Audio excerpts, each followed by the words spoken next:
Oh, that Brit Eady really came out the gate swinging, gunning for the queen in a desperate bid to maximize opportunities for screen time and frame herself as the reboot's very own sizzling breakout star. And frame herself she did, just not in the way she might have hoped. There's lots to unpack here, but everyone is now demanding answers from Bravo and the production company about, is there any missing context around why they seem to have it out for Kenya more? Because after years of playing in our faces, this latest humiliation ritual has triggered a wave of questions, speculation, and concerns about what exactly is the problem here. After Kenya Moore was infamously ousted in the early days of filming for Sweet 16, the main narrative centered around how she went too far by splashing Brit's nudes at the launch of her hair spa. Now, up until the airing of Sunday's episode, the main conversation has been about whether the subsequent indefinite suspension reflected Bravo's ethics against the body of evidence that this very same show, let alone the entire world of the Housewives universe, is one or two arrests from being an official crime scene. But there they were, singling out Kenya Moore in the same way they did for season 13, where they fired her for getting married off camera. When, on the other hand, many fans have probed Miss Twelve's character as to why she can be so vindictive to expose someone's cakes to the guests at her hair spa launch. It seemed like a line was crossed, and for some, her sacking was the only appropriate response. Fast forward to this season's 4th episode, we are now watching Brit quite clearly threatening Kenya Moore with whips and pistols for about 3 times while the cameras were taping. The shocking moments unraveled at Angela Oakley's dinner, where tensions between Kenya and Brittany, which had been bubbling for weeks, finally exploded. To be quite fair,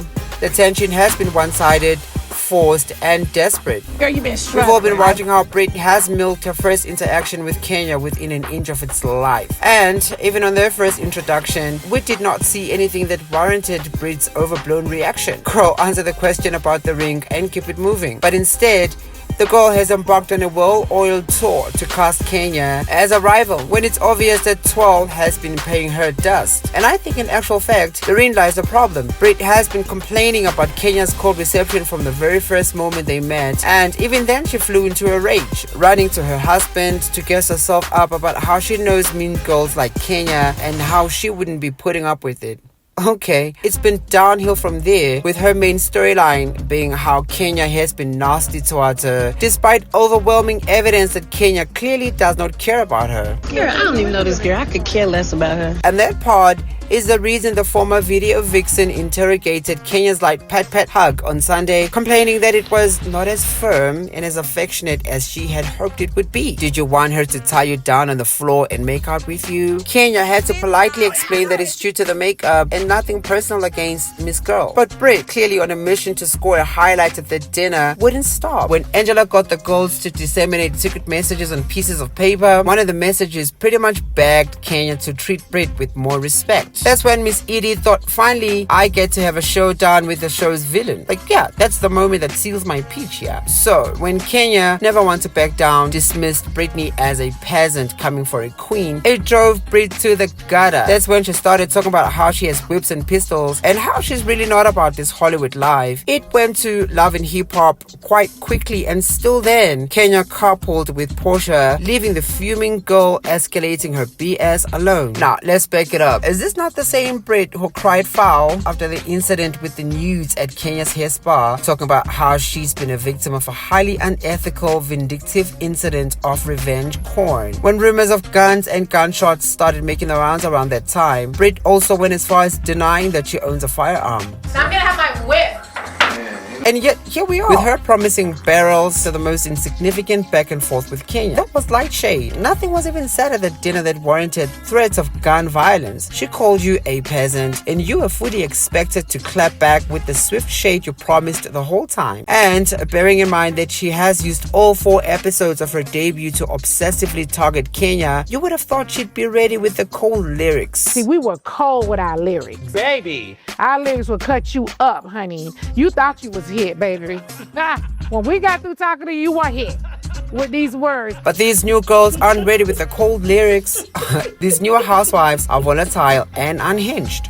You said she's Starless, starving. honey. Mm-hmm. Starless? starless. What the hell does that mean, Nene? Like, these girls on these shows are just not stars. The airing of Sunday's Crazy Exchange has sparked a new wave of backlash all over again. Except now the people are asking, how did we end up with Kenya being the bad guy when we all witnessed her being threatened with armed violence? Candace, who's had her fair share of fallouts with the network, chimed in to say, well, this is how they roll. They always want to try and humble you when you were smarter than them and they're show ponies. Kenya deserves better, and that's all I'm going to say about it. A damning article has been published by Vulture, which only adds fuel to the PR disaster. I'm going to read this part. Going into the season, most of the narrative swirled around Kenya and her poster board allegedly depicting Brit sucking.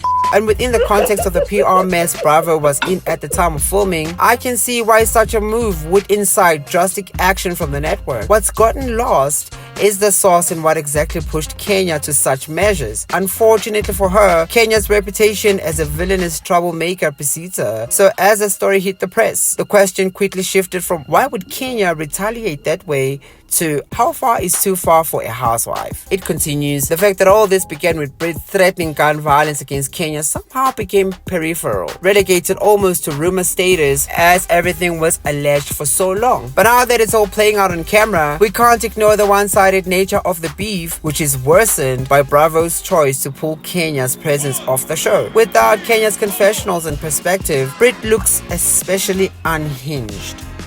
That article has so much source and context, I'll be linking it down below. But see what happens when you play dirty. Comment down below, like and share this video, and subscribe to the channel. Well, Candace would know because over at RHOA, she's called out blatant production bias and injustice, and they clearly don't like the fact that she's mouthy about what happens over there, including how rules and expectations aren't decked out equitably for all employees. Candace Girl has talked about her own strife with production over these matters, to no avail.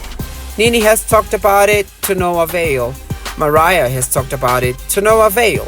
And Kenya has talked about it, and this is her punishment. Claudia Jordan has joined the fray, criticizing the gun threat on a platform like Housewives. Kenya tweeted, being the longest standing RHOA member threatened with whips and pistols by a newcomer 3 weeks into filming. Seeing this obsession play out is scary. I wanted protection and assurances that the threats would be taken seriously. I may be strong, but I'm not bulletproof. Shoo! Meanwhile, Brittany, the very same woman who was caught on camera making a violent threat, has faced zero consequences. No suspension, no public reprimand, not even a conversation about the severity of her words. Instead, Bravo handed her a confessional seat and the power to shape her narrative, all while systematically erasing Kenya from the show. The double standard is impossible to ignore. RHOA viewers are not having it, and the backlash is loud now. Social media is ablaze with fans questioning why Kenya was hit with an indefinite suspension for her retaliation, because that's what it was, while Brittany's gun violence threat was swept under the rug. The outrage only deepened when fans realized how much of Kenya's presence has been scrubbed from the season. It wasn't just she was suspended. Bravo had taken deliberate steps to minimize her existence on the show. No intro sequence or tagline, despite being a veteran housewife. No confessionals, cutting her off her ability to tell her side of the story. Key scenes slashed, even though she was at the center of the season's biggest drama. A noticeable absence from the group's promo materials, as if she was never there. It's a calculated erasure. But here's the thing. Bravo's strategy is backfiring. If they thought cutting Kenya's scenes would make people forget,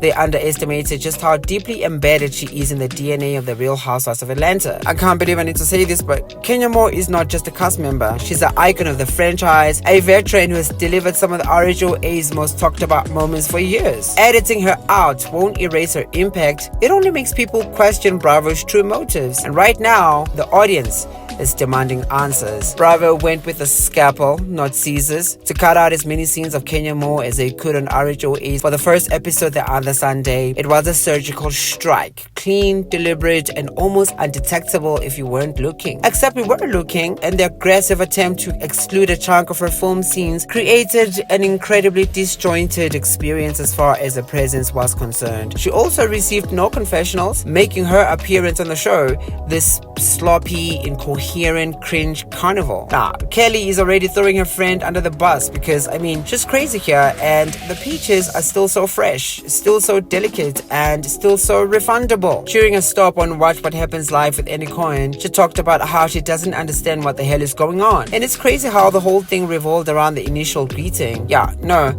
I don't know. Next week, we are finally getting into the explosive episode which led to Kenya's suspension. Now, a lot of us finally get the context that led to Kenya's overreaction, but I do think she could have handled the whole thing differently because we are now finding out that she spent over $400,000 on the hair spa. In a vulnerable conversation with newbie Kelly, Moore revealed how she's dug deep in her purse to fund the enterprise and how much of a financial risk it has been. Now, choosing the event to pull that stunt was definitely ill-advised on her part, and the fact that it led to the loss of her biggest source of revenue is even more regrettable, especially when, by her own admission, those people don't even like her like that. I'm actually waiting for the episode to air to make a final call on the whole thing because from where we are standing, it's not looking good for production and the network. And what a shame, because I'm really loving this new revamped RHOA. I love the new cast almost entirely.